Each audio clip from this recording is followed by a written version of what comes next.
Artinya ikhlas menjadi benteng terkuat pada manusia dari pengaruh iblis. Maka kalau kita ingin mengalahkannya, bentengilah hati kita dengan keikhlasan. Pernah Imam Fakhruddin Ar-Razi mengomentari kalimat yang ada di dalam ayat ini. Kenapa iblis tidak bisa mempengaruhi orang-orang yang ikhlas? Kata beliau, karena iblis tahu bahwa apapun yang dilakukannya nanti tidak akan bisa mempengaruhi orang yang sudah ikhlas. Ditawarkannya keburukan, maka akan mental jika orang itu ikhlas. Sebab dia tahu bahwa dia tidak akan mampu, maka disebutkannya awal-awal. Orang salat bisa aku pengaruhi ya Allah. Orang puasa lebih lagi. Orang zakat, oh jangan ditanya. Orang bersedekah, oh lebih lagi. Tapi kalau orang ikhlas, aku tidak mampu. Kita tahu bahwa ikhlas itu mempersembahkan seluruh perbuatan kita hanya untuk Allah. Sehingga tidak ada motif dalam melakukan satu amal perbuatan pun selain dari Allah Subhanahu wa ta'ala. Nah, inilah yang menjadi kuncinya, motif itu. Ketika motif manusia itu adalah Allah, maka iblis tidak bisa masuk. Sebab iblis itu hanya bermain pada selain Allah. Contoh yang pernah kita dengar, seorang panglima besar Islam, Khalid bin Walid, terkenal dengan kehebatannya. Selain fisiknya hebat, strategi perangnya bagus, dia juga mempunyai keperkasaan yang luar biasa. Maka tidak heran ketika beliau memimpin peperangan itu sampai ratusan kali. Tapi satu ketika beliau harus mundur karena ada surat dari Umar bin Khattab yang menyuruh beliau untuk meletakkan posisi jabatan sebagai panglima perang. Saat itu juga diganti. Kalau pergantiannya dibawa ke forum formal, diberikan satu penghargaan, maka mungkin tidak ada masalah. Tapi ketika pergantian itu terjadi di medan perang, itu bermasalah, Bapak. Masalahnya sekarang surat itu sudah keluar. Maka disampaikan kepada Khalid bin Walid, Tuan Khalid, ini adalah surat dari Amirul Mukminin Umar bin Khattab. Dia meminta supaya engkau meletakkan jawatan sebagai panglima perang dan diganti oleh Ubaidah bin Jarrah. Tanpa ada perasaan berat, muka yang berubah. Kadang-kadang kan muka kita bisa berubah itu. Kalau sudah begitu modelnya, Mam, nggak usah imam lah jadi imam, yang ini sajalah. Berubah muka kita tuh, Imam ya. Muka kita berubah, telinga kok rasanya lain, wajah itu kok nggak stabil gitu. Dipegang hidung, untung masih ada. Semuanya merasa tak jadi. Tapi Khalid tidak, dia mundur pelan. Diberitahunya kepada Ubaidah bin Jarrah, Amirul Mukminin menghendaki engkau menjadi panglima. Silahkan engkau maju, aku akan mendukungmu. Melihat panglima mundur, tentara-tentara yang tadinya betul-betul mendukung beliau penuh, akhirnya menjadi bertanya-tanya apa yang terjadi. Kenapa panglima kita mundur? Dan maju Ubaidah bin Jarrah. Satu hari tidak ada jawaban. Dan tidak ada desas-desus terdengar. Hari kedua sudah mulai sedikit demi sedikit bisik-bisik tetangga sampai ke telinga Khalid bin Walid. Dan bahkan pada hari selanjutnya ada orang bertanya, tidakkah engkau merasa tersinggung dengan perlakuan seperti ini? Harusnya engkau ini karena begitu banyak jasamu dalam Islam ini, dibawa engkau ke tempat yang mulia, dinaikkan ke atas podium, diberikan ucapan minimal terima kasih. Kalaupun tidak pakai penghargaan, enggak apa-apa. Yang penting ada ucapan terima kasih. Enggak begini juga caranya. Tapi apa kata Khalid bin Walid? Kalian pikir aku berperang untuk Umar? Tidak. Aku berperang untuk Allah. Kalau aku berperang untuk Allah, ketika aku jadi panglima, aku bisa berperang untuk Allah. Dan ketika aku menjadi pasukan biasa pun, aku juga bisa berperang untuk Allah. Dimanapun aku berada, aku bisa berperang untuk Allah. Karena Allah itu tidak pernah melihat posisi kita di mana. Ini kita sekarang ini, mau ustadz, mau jamaah, mau imam, sama saja. Kalau tujuannya Allah, maka yang itu yang Allah lihat. Bukan soal siapa penceramah, siapa imam, siapa pembesar. Bukan itu yang Allah lihat. Tapi siapa yang memiliki tujuan untuk Allah. Akhirnya beliau tetap berperang seperti biasa. Nah, disinilah ada pelajaran penting yang sangat besar yang mesti kita ambil. Pertama, ibu bapak, orang ikhlas itu tidak mudah kecewa. Itu orang ikhlas, dia tidak mudah kecewa. Apa sebab? Karena dia punya motif mencari keridhaan Allah. Kalau sudah keridhaan Allah yang dicari, maka biasanya Allah tidak pernah tidak menghargai. Coba lihat di dalam surah Al-Zalzalah, faman ya'mal mithqala dzarratin khairan yara. Apa artinya itu? Itu pula lah masalahnya. Faman ya'mal mithqala dzarratin khairan yara. Siapa yang melakukan perbuatan kecil, kecilnya di situ disebut oleh Allah mithqal. Mithqal ini seberat dzarrah. Apa dzarrah itu? Mungkin secara sederhana bisa kita terjemahkan biji bunga. Dulu ketika kita sekolah itu disebut dengan spora. Spora bunga itu. Andai kata cuma sebesar itu perbuatan baik itu, Allah tidak akan pernah mengabaikan itu. La yudhi'u ajral muhsinin, akan tetap Allah hargai. Apalagi satu karipap. Karipap namanya dalam piring ini apa nih? Itu besar itu. Andai kata cuma sebesar biji bunga, kata Allah, aku hargai. Maka ketika manusia berbuat untuk Allah, dia tidak akan kecewa. Karena Allah tidak pernah tidak menghargai. Tapi kalau sudah berbuat untuk manusia, sering kita kecewa. Suami sering mengecewakan istri. Dimasak enak-enak, enggak dipuji. Diam saja. Sedikit makannya jadi tanda tanya bagi istri, apakah enggak enak? Kadang-kadang dicoba, enak kok. Tapi kok sedikit makannya? Enggak enak bang, kenyang. Pendek saja jawabannya. Biasanya makannya banyak, lama-lama terpikir, jangan-jangan dia mau nikah lagi ini. Ya biasanya kan begitu biasanya. Kalau suami itu sudah mulai meninggalkan makanan yang enak baginya, itu perlu dicurigai. Jangan-jangan mau menikah lagi. Akhirnya tersinggung. Tapi coba ketika kita berbuat lillahi ta'ala. Saya masak gulai jengkol ini lillahi ta'ala. Mau dia nanti makan sedap makan tidak, pokoknya saya buat maksimal.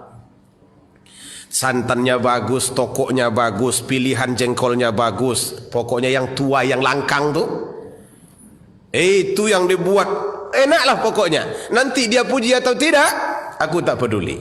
Maka saat dia makan sedikit, kita merasa sudah berpahala. Saat dia tidak memuji, kita juga merasa sudah berpahala. Bahkan ketika dia mencela, enak bang, enak-enak apa? 1 kilo garam dalam ni. Rupanya salah tuang garam ke dalam tu. Oh iya. Kadang-kadang kan kena menghayal, dipikir garam rupanya gula. Yang berbahaya itu buat kopi mau dibuat gula rupanya garam. Itu namanya pisin, kopi asin. Orang yang ikhlas itu punya ketahanan seperti itu. Jadi dia tidak mudah kecewa. Ini banyak sekali sekarang dalam kehidupan kita yang membuat kita kecewa. Aturlah niat kita hanya untuk meraih ridha Allah, maka kita tidak akan kecewa. Ustadz berceramah untuk mencari ridha Allah, maka dia tidak akan kecewa walaupun jemaahnya sedikit. Setuju itu?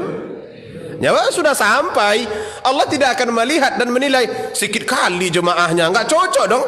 Enggak akan pernah Allah bilang begitu. Karena yang Allah nilai adalah niatnya. Lalu kemudian dia berceramah jauh, amplopnya kecil. Kira-kira ikhlas apa tidak tuh? Ikhlas lah. Enggak mungkin tidak ikhlas, kecuali bagi yang tidak ikhlas. Kalau dia ikhlas, dia akan pergi lagi. Tapi kalau tidak, dia akan berhenti. Itu contohnya. Jemaah yang ikhlas begitu datang, tadi rencananya mendengar pengajian, ustadznya tak hadir, kecewa? Berarti tak ikhlas kalau kecewa. Harusnya bagaimana? Kecewa? Kecewa pak? Kalau saya jemaahnya kecewa saya itu pak. Kecewa dikit, berarti ada pula dikit-dikitnya macam mana caranya nih? Kalau kita ikhlas dan paham konsep itu, Begitu kita datang ternyata nggak jadi. Jangan pernah dilupakan. Itu datang melangkah tadi itu sudah menjadi pahala. Niat untuk datang itu sudah Allah nilai. Walaupun tidak kesampaian, tapi Allah sudah menilai bahwa kita sedang duduk berceramah. Walaupun setelah maghrib akhirnya pulang karena ustadznya tak datang.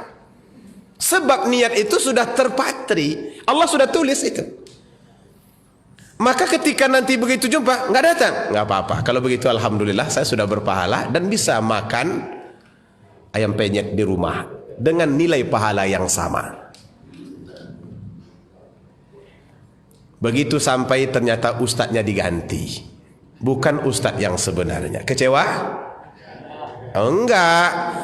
Karena motivasi kita datang itu adalah ikhlas. Inilah dampak dari keikhlasan itu. Manusia ini ibu bapak punya sifat mudah kecewa itu. Sampai Allah Ta'ala sebutkan itu dalam Al-Quran. Apa katanya? Innal insan khuliqa halu'a. Manusia itu mudah sekali berkeluh kesah. Kalau sudah dapat sedikit senang, kalau nggak dapat keluh kesah. Dan bahkan kadang-kadang diberi pun keluh kesah juga. Nggak ada hidup ini yang tidak kita keluh kesahi. Dapat berkeluh kesah, tak dapat berkeluh kesah juga. Sudah 5 kali ikut tes PNS nggak lulus-lulus, ngeluh. Sekarang tes PNS, ngeluh juga setelah lulus. Karena pagi sudah harus pergi, baliknya sore, sementara gajinya standar. Kok nggak naik-naik gaji, ngeluh lagi. Padahal sudah lulus itu. Sudah nerima gaji yang ditunggu, masih ngeluh juga. Karena ternyata kebutuhan tidak mampu dicukupi oleh gaji yang ada. Mengeluh lagi.